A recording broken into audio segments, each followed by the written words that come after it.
The reservation at Meridian was for 7 o'clock, prime time for the restaurant. Every table was full, the dining room buzzed with conversation, and the kitchen ran at full capacity. My sister Claire had picked the location. "It's the best seafood in the city," she texted. "Perfect for a family dinner. You'll love it." I'd said nothing, just confirmed we'd be there. My son Tyler, 14 years old and growing out of every shirt I bought him, sat beside me in the booth. Across from us, Claire's twin daughters, Sophia and Emma, both 16, were already looking at the menu with the confidence of people who ate at expensive restaurants regularly. My mother sat at the head of the table, reading glasses perched on her nose as she studied the wine list. "The Maine lobster is supposed to be incredible here," Claire said, not looking up from her menu. "Fresh, flown in daily. Girls, you should try the lobster platter. It comes with drawn butter and everything." "Can I get that too?" Tyler asked, looking at the menu description. "It sounds really good." Claire glanced at him, then at me, then back at her menu. "That's a bit expensive for, well, you know." "For what?" I asked calmly. "For everyone. I mean, we're celebrating Sophia and Emma getting into their top college choices. This dinner is really for them. Everyone else should probably order more modestly." Tyler looked confused. "But you just told them to get the lobster." "They're the guests of honor, sweetie. Different situation." The server arrived, a young woman named Ashley, whose name tag I recognized because I'd approved her hiring 3 months ago. She didn't acknowledge me beyond a professional smile, which was exactly what I'd trained the staff to do when I was dining as a guest. "Good evening, everyone. Can I start you with drinks?" Claire ordered a bottle of Chardonnay for the table. Mom ordered a martini. The twins both ordered sparkling water with lemon. "And for you, young man?" Ashley asked Tyler. Before he could answer, Claire interrupted. "Just tap water for him. Regular glass, nothing fancy." Tyler's face fell slightly, but he didn't argue. Ashley wrote it down and left. "Claire, that was rude," I said quietly. "What?" "I'm trying to keep costs reasonable. You know how expensive these places are. You just ordered a $75 bottle of wine. For the celebration. Look, Amanda, not everyone needs the full treatment. Some people are here to celebrate, and some people are just extras." Tyler stared at his empty place setting. "Extras?" I repeated. "You know what I mean, like in a movie. Some people are the main characters, some are supporting casts, and some are just background. Extras. They're there, but they're not really part of the story." Mom set down her menu. "Claire's right, Amanda. Tyler should understand his place at this dinner. It's about the girls and their achievement. Not everyone gets to be the center of attention." Ashley returned with the drinks. She placed the wine glasses carefully, poured for Mom and Claire, set down the sparkling waters for the twins, then pulled out a simple water glass, the kind we use for tap water, and slid it across the table to Tyler. Not placed. Slid, like you'd slide a bowl to a dog. Tyler picked it up without looking at anyone. "Are we ready to order?" Ashley asked. "Yes," Claire said. "The girls will both have the Maine lobster platter with drawn butter and garlic roasted potatoes. I'll have the sea bass. Mom?" "The scallops, please." Ashley wrote it all down, then looked at me. "And for you?" "The lobster platter as well, please." "Excellent choice. And for the young man?" Claire answered before Tyler could open his mouth. "He's fine with the water. We're not ordering for him." Ashley's pen paused over her notepad. "I'm sorry, nothing at all?" "We don't feed extras," Claire said, as casually as if she were commenting on the weather. "He can eat at home later." Ashley looked at me. I saw the recognition in her eyes. She knew who I was, and she knew this was wrong, but she was professional enough to wait for my direction. I smiled at Claire. "Noted." "What does that mean?" Claire asked. "It means I heard you.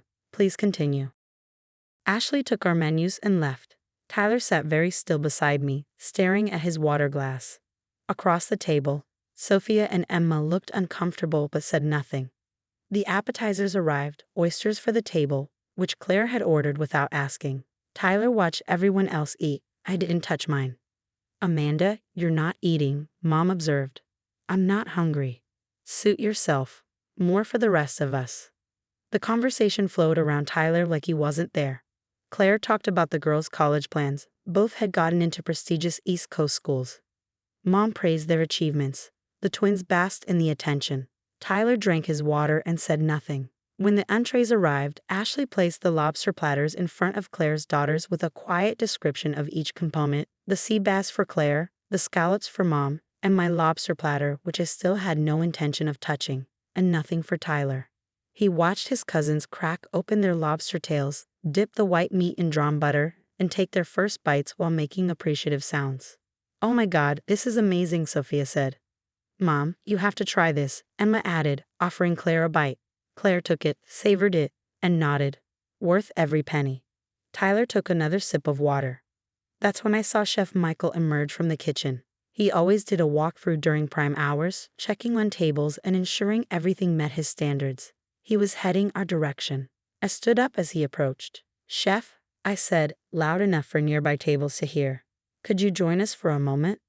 Michael looked surprised but approached. "Of course. Is everything satisfactory?" "The food is excellent, as always, but I wanted to introduce you to my family, my sister Claire, my mother, Patricia, my nieces, Sophia and Emma, and this is my son Tyler." Michael greeted everyone politely, then looked at me with a question in his eyes. "Michael has been the head chef here at Meridian for almost 2 years," I said to the table. "He's extremely talented. We're lucky to have him." "Thank you," Michael said carefully. "The restaurant has been very successful." "It should be. I invested quite a lot to make sure it would be." I smiled at Claire. "Actually, I should clarify, I don't just invest in Meridian. I own it. Purchased it outright 18 months ago," Michael reports to me, as does everyone working tonight. The table went silent. Claire's fork stopped halfway to her mouth. "What?" "I own this restaurant, the building, the business, the entire operation. When you made this reservation, Claire, you made it at my establishment." Mom set down her wine glass. "Amanda, is this true?" "Completely true. I own Meridian. I also own 2 other restaurants in the city, the Harborview and Lucia's. This is my business." Ashley had stopped at a nearby table, listening. I gestured for her to come over. "Ashley, could you please tell my family who I am?" Ashley looked nervous but professional. "This is Amanda Foster. She's the owner of Meridian Restaurant Group. She owns this restaurant and 2 others. She's my boss." "Thank you, Ashley." I looked back at Claire. "So when you said, 'We don't feed extras,' and slid a water glass to my son, your nephew, at this dinner you arranged at my restaurant, you were telling my employee not to feed my child. In my own establishment." Claire's face had gone from white to red. "I didn't know." "You didn't know because you never asked. You assumed I was still struggling, still living paycheck to paycheck. You assumed you could bring your family to an expensive restaurant, order $60 lobster platters for your daughters, a $75 bottle of wine, appetizers for the table, and classify my 14-year-old son as an extra who doesn't deserve food. Amanda, I'm sorry, I didn't mean." "You told him to know his place. That some people are main characters and some are extras." You had a glass of water slid to him like he was a stray dog. Mom found her voice. "Amanda, there's no need to make a scene. Actually, there is. Because you backed her up. You told your grandson he should know his place at a dinner celebrating his cousins. You agreed that he's background, an extra, not worthy of a meal." I turned to Michael. "Chef, my son would like to order now. Tyler, what would you like?" Tyler looked up at me, his eyes wet. "The lobster platter?" "The lobster platter for my son, please. And bring out the special reserve side dishes, the truffle mac and cheese, the grilled asparagus, and the chocolate lava cake for dessert. Also, I'd like you to prepare one of your off-menu specials for him. Your choice. Whatever you think a 14-year-old who just got called an extra would enjoy." Michael smiled slightly. "I have just the thing. I'll take care of it personally."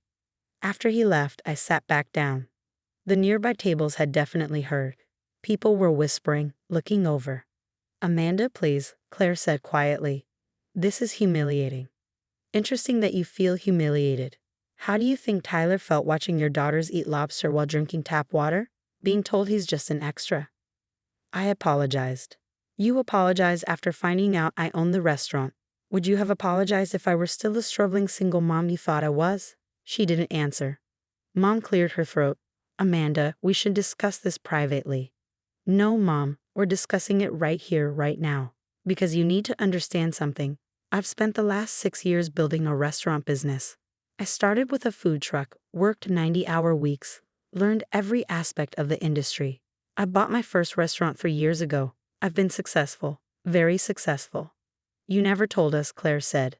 "Because you never asked." You were too busy assuming I was failing, too busy teaching your daughters that some people matter more than others, too busy making sure Tyler knew he was background. Tyler's elaborate meal started arriving.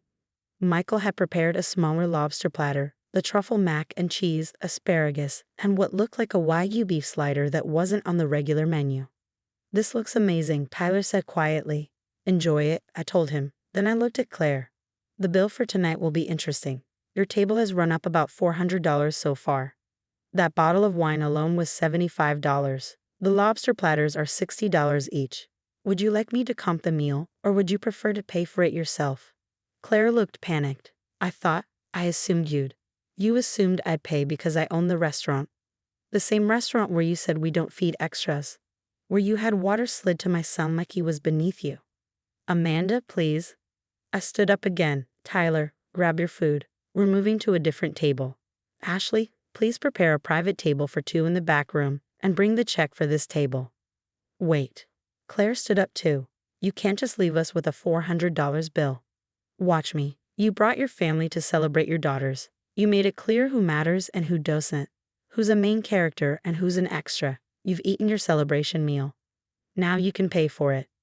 "I don't have that kind of money right now." "Then perhaps you should have been more thoughtful about ordering $60 lobster platters and $75 wine when you plan to classify a child as not worthy of eating. Ashley, the check, please." Tyler and I moved to the private dining room in the back, a space I'd designed specifically for important client dinners. Ashley brought his food, plus additional sides I knew he'd enjoy. "Mom," Tyler said after we'd settled, "why did Aunt Claire call me an extra?"